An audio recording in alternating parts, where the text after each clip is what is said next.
नमस्कार, स्वागत है आप सभी का। एफएम न्यूज देख रहे हैं आप और आपके साथ मैं हूं नितिशा बंसल। कुछ ही दिन पहले केंद्र सरकार ने खरीफ फसलों की एमएसपी जारी करके किसानों को बड़ी राहत प्रदान की थी। इसी कड़ी में एक बार फिर केंद्रीय कैबिनेट बैठक में किसानों के हित में बड़ा फैसला लिया गया है। केंद्र सरकार ने रबी सीजन की 6 फसलों के लिए नए न्यूनतम समर्थन मूल्य में बढ़ोतरी करने का फैसला लिया है। इतना ही नहीं, बैठक में रबी सीजन की प्रमुख फसलें गेहूं, चना, मसूर, सरसों आदि के न्यूनतम समर्थन मूल्य में 3 से 9% की बढ़ोतरी भी दर्ज की गई है। केंद्रीय सूचना एवं प्रसारण मंत्री अनुराग ठाकुर ने प्रेस कॉन्फ्रेंस में गेहूं, जौ, चना, मसूर, सरसों और सूरजमुखी के नए न्यूनतम समर्थन मूल्यों की जानकारी दी। माननीय प्रधानमंत्री नरेंद्र मोदी जी के नेतृत्व में, अध्यक्षता में मंत्रिमंडल की बैठक हुई और cabinet committee on economic affairs ने आज जो 2022-23 के सीज़न के रबी की 6 फसलों के न्यूनतम समर्थन मूल्य यानी एमएसपी निर्धारित किए हैं। रबी का सीज़न है और ये 6 फसलों का न्यूनतम समर्थन मूल्य एमएसपी जो तय किया गया है वो उसी तर्ज पर है कि लागत प्लस 50% यानी कि 1.5 गुना ज़्यादा। लेकिन मुझे बताते हुए ये भी प्रसन्नता है कि जो 2018 के यूनियन बजट में जो इस सिद्धांत की घोषणा की गई थी, अगर आप आज देखेंगे गेहूं का एमएसपी 100% यानी कि कॉस्ट ऑफ प्रोडक्शन से 100% ज़्यादा दुगना है। इसी तरह से सरसों का 104% यानी कि दुगने से ज़्यादा है, चने का 66%, मसूर का 85%, बारले का 60%, कुसुम का 50% यानी कि सारे ही 1.5 गुना से ज़्यादा हैं। आज जो वृद्धि की गई है वो मैं आप सबके सामने रखना चाहता हूँ। ये जो हमारा रबी फसल के लिए न्यूनतम समर्थन मूल्य गेहूं में 110 रुपये वृद्धि की गई है, 215 रुपये से बढ़ाकर इसको 2125 रुपये किया गया है। जौ को 100 रुपया बढ़ोतरी की गई जो 1635 से बढ़ के 1735 किया गया है। चना में 105 रुपये की वृद्धि हुई जो 5230 से बढ़कर 5335 रुपये अब किया गया है। मसूर में 500 रुपये की वृद्धि की गई है जो 5500 से बढ़ाकर 6000 रुपया किया गया है। रेपसीड जो सरसों 400 रुपये की वृद्धि की गई है, 5050 से बढ़ाकर 5450 रुपया कर दिया गया। और कुसुम में 209 रुपये की वृद्धि की गई है जो 5441 से बढ़ाकर 5000।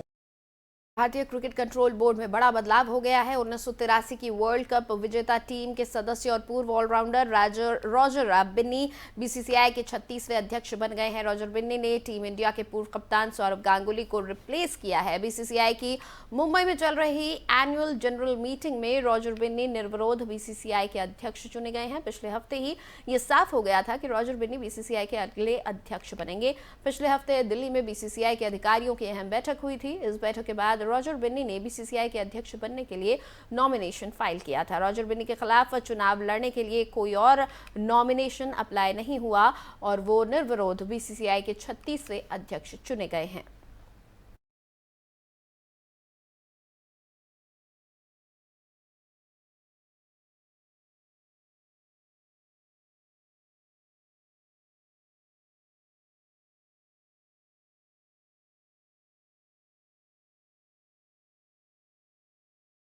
केदारनाथ में बड़ा हेलीकॉप्टर हादसा हुआ है। केदारनाथ गरुड़ चट्टी के पास हेलीकॉप्टर क्रैश होने से 7 लोगों की मौके पर ही मौत हो गई है। इनमें से 3 यात्री गुजरात के, 1 यात्री मुंबई और 2 यात्री कर्नाटक के थे। हेलीकॉप्टर में ये सभी लोग मौजूद थे। इनके साथ ही पायलट भी मौजूद था जो कि महाराष्ट्र का रहने वाले थे।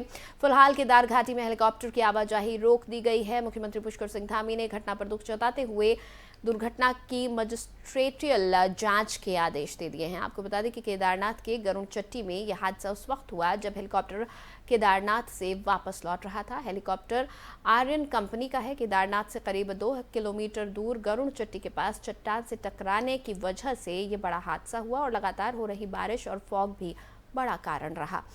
आयरन ग्रुप का जो हेलीकॉप्टर दुर्घटनाग्रस्त हुआ है उसका रूट भी अलग है। युगांडा के सीईओ सी रविशंकर ने बताया कि नौ एविएशन कंपनी चारधाम के लिए उड़ान भरती हैं। 1 घंटे में 6 हेलीकॉप्टर यात्रियों को लेकर उड़ते हैं।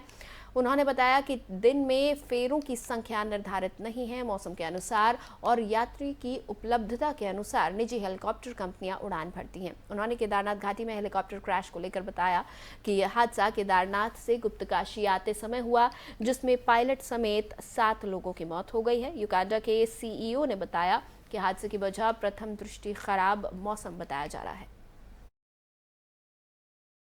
टोटल आज 7 लोगों का डेथ होने का पुष्टि हुई है।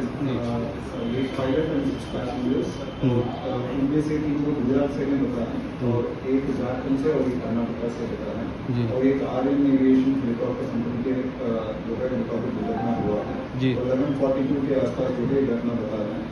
गरुड़ चक्की में जो है ये अभी डिलीवरी मिली है और रिकवरी ऑपरेशन चल रहा है। तो सुबह सनराइज से लेकर के सनसेट तक जो है ये जो एक घंटे का टाइम स्लॉट जो है वेरियस ऑपरेटर्स को दिया जाता है। टोटल 9 ऑपरेटर्स वहाँ पे ऑपरेट करते हैं। उनमें से एट अ टाइम जो है 6 ऑपरेटर्स जो है फ्लाई कर सकते हैं। उसके लिए टाइम स्लॉट DGCA के मानकों के अनुसार युगांडा जो है उनको जारी करते हैं और उसके अनुसार जो है सभी ऑपरेटर। बिहार के उप मुख्यमंत्री तेजस्वी यादव को दिल्ली की राउत एवेन्यू कोर्ट से बड़ी राहत मिली है। कोर्ट ने तेजस्वी की जमानत को बरकरार रखा है। इसके साथ ही कोर्ट ने कहा कि आप एक उप मुख्यमंत्री हैं तो अगली बार बोलते समय ध्यान रखें कि आप क्या बोल रहे हैं। कोर्ट ने कहा कि हम जमानत कैंसिल नहीं कर रहे हैं। सारी जनता पढ़ी लिखी नहीं है। बता दें कि कोर्ट में पेश के दौरान CBI ने RJD नेता के उस बयान को आधार बनाया जिसमें उन्होंने कथित तौर पर CBI को धमकी दी थी। दरअसल CBI की कार्रवाई पर तेजस्वी यादव ने एक प्रेस कॉन्फ्रेंस में कहा था कि क्या CBI वालों के परिवार नहीं होते, उनकी मां नहीं होती या उनकी बहन नहीं होती।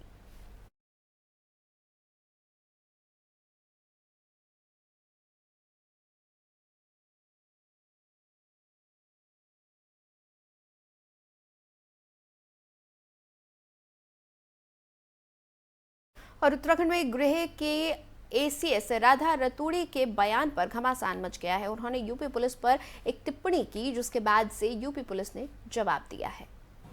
ये बयान खेदजनक है और तथ्यों के पे आधारित नहीं है।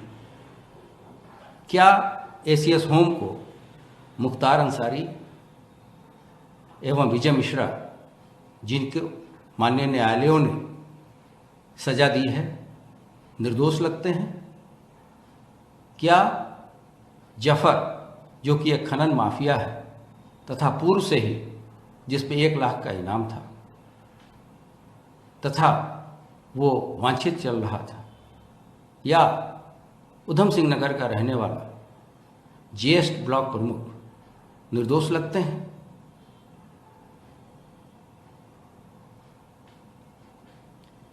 पुलिस, उत्तर प्रदेश की पुलिस ने पूरे देश में अपराध और अपराधियों के प्रति कार्रवाई करके एक नजीर प्रस्तुत की है। ऐसी स्थिति में इस तरह का बयान दुर्भाग्यपूर्ण है। उत्तर प्रदेश पुलिस ने PFI, जो एक प्रतिबंधित संस्था है, इसके विरुद्ध भी कड़ी कार्रवाई की है। उत्तर प्रदेश पुलिस उत्तराखंड सरकार से यह मांग करती है कि इस तरह के गैर जिम्मेदाराना बयान तथा तथ्यहीन बयानों पर तत्काल रोक लगाई जाए।